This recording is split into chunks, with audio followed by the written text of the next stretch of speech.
நல் மெய்ப்பரின் சத்தம்.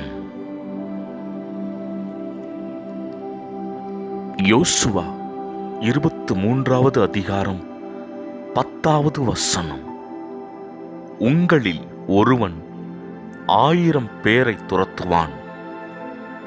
உங்கள் தேவனாகிய கர்த்தர் உங்களுக்கு சொன்னபடியே அவர்தாமே உங்களுக்காக யுத்தம் பண்ணுகிறார்.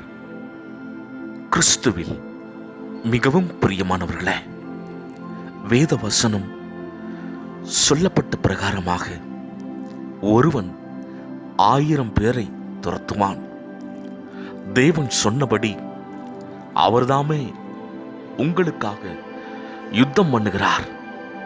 ஆம் பிரியமானவர்களே, நம் கர்த்தராகிய இயேசு கிறிஸ்து நமக்காக பரிந்து பேசி நமக்காக யுத்தம் பண்ணுகிற தேவனாய் இருக்கிறார்.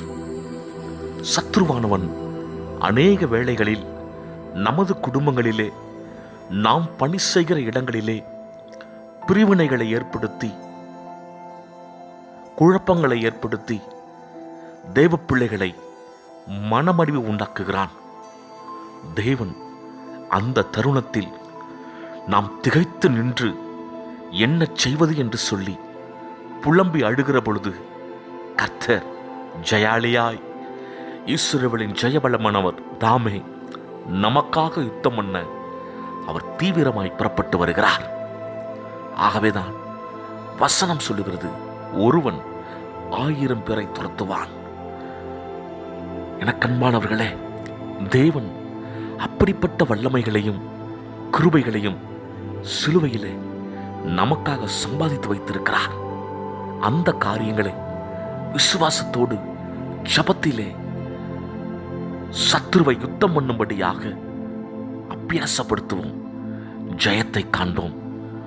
இஸ்ரவேலின் பரிசுத்தர் நம் நடுவில் பெரியவராயிருக்கிறார்.